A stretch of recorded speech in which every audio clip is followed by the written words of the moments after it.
Hello everyone, welcome back to my channel. Today I'm here with Meaghan and we're going to talk about her book, The Grimy and the Greedy. So Meaghan, introduce yourself and tell us a little bit about the book. Hello, my name is Meaghan. I am a writer and I am not from Cali, so don't ignore the bridge. But my book is about a young woman who is refusing to go to her grandmother's funeral. And it's about this guy who's trying to make her go. Otherwise, the ghost of a war criminal will hurt his mother. And, it sounds scary, and it is, but it's a comedic paranormal thriller. So it's not all doom and gloom. I love the premise, by the way. Like, it just sounds so fun. Such a fun ride. Yeah. It wasn't fun to write. It took like 4 years, but I'm very proud of it. So yeah, I can imagine books take a long time to be produced. It takes too long. It's funny whenever people are like, they want advice for writing a book. I'm just like, well, you better be prepared to read that 1,000 times because that's all you're gonna do. Why did you want to tell Physis and Aphidius story? Is that how it's pronounced? Yes, it is Aphidius. I just wanted to tell their story because originally the premise was I wanted to write a messed up funeral.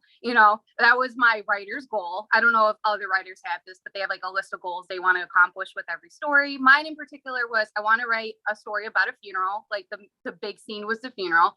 And as I started writing this, I wanted to tell a story about a woman who's defying death traditions. And then I also wanted to write a story about a man who, my favorite trope of all time is a villain who loves his mother. So that was my big accomplishment with Aphidius. That was like, I love being a reader because I'll read other things and then, I'll see like, oh, I wish they did more with this. And then I'm a writer. So it's like, oh, I can do this. I could write this book with this premise. So.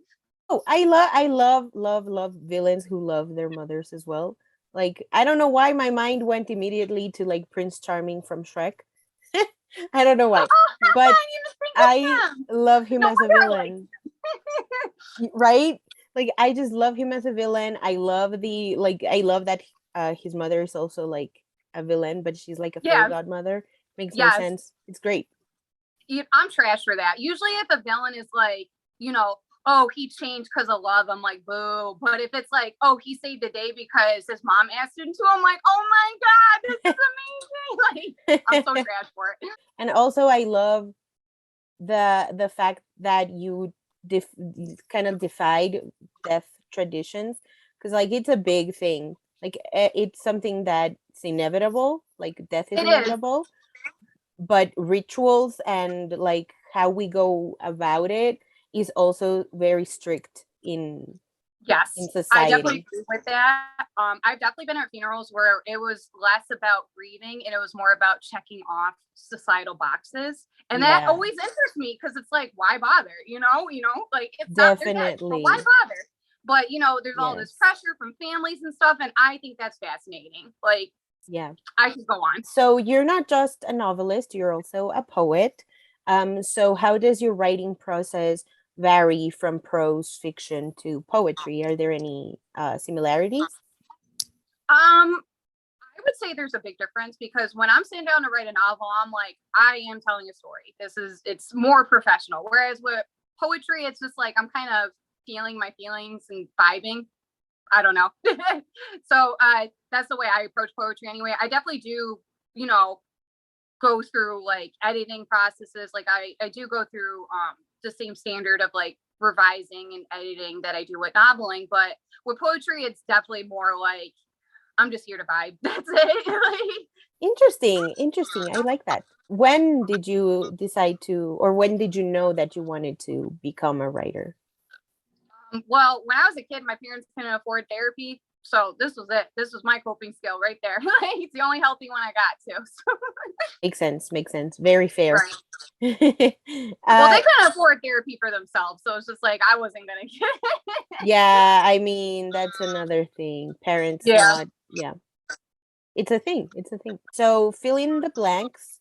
The first book I loved was... I'm probably going to have to go with Harry Potter and the Philosopher's Stone. The first book I bought with my own money was...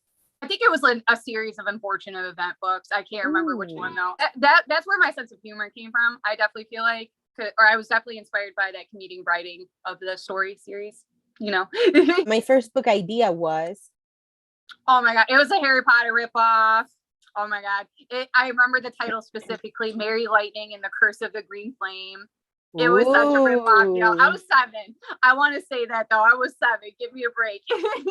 No, but I love that. Yeah, I love ripoffs. I love fan fiction. Like I just I love tweeted. fan fiction. The song that reminds me the most of my book is "What's Wrong" by Paris. They have Mhm. this one line in particular. How did I get so pitiful? I'm a goddamn corpse in a centerfold. You got my back against the wall, and now I can't ever get comfortable. No, I never sold my soul. If I ever did, throw my bones to the wolves. I love that. I think that summarizes both Fizzy and Ophidius's storylines.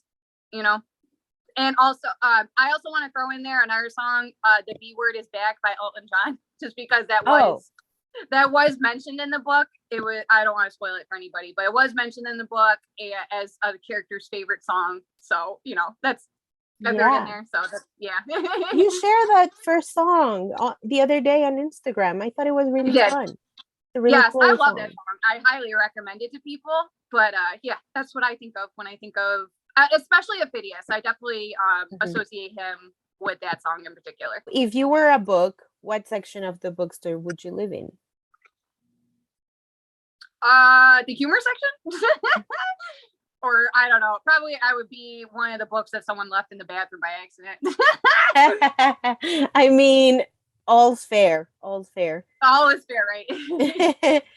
If you could collaborate with any dead author, who would it be? I don't know. They always end up disappointing me. Right? I Yeah. don't know.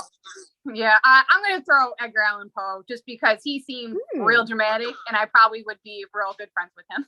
Yeah. So finally, tell us about your upcoming projects. Oh God, if I had any, I would tell you. My biggest project right now is trying to figure out how to turn my poetry book into an ebook because I haven't done that yet. So that's about the only thing I have going on right now. I've just Formatting been is writing. hard. Yeah, it is. I've just been journaling, honestly, like for mental health reasons and writing poetry just for vibing reasons. That's about it. Oh, Nothing that's serious. good. Yeah. That's good. So people at home, don't forget to check out the description below for Megan's links, including the link to the Grimy and the Greedy. And thank you so much for watching. Thank you, Megan, for doing this with me. No, Again, this is thank a you, Paula. re-record. I really appreciate this Me and too. what you do. No, I really appreciate this and what you do. Like the fact that you give small, like indie authors a chance to like talk about themselves. It's very kind of you. So Thank really, you. very appreciated. And we will see you in another one, hopefully soon. Hopefully, have a good year. Bye.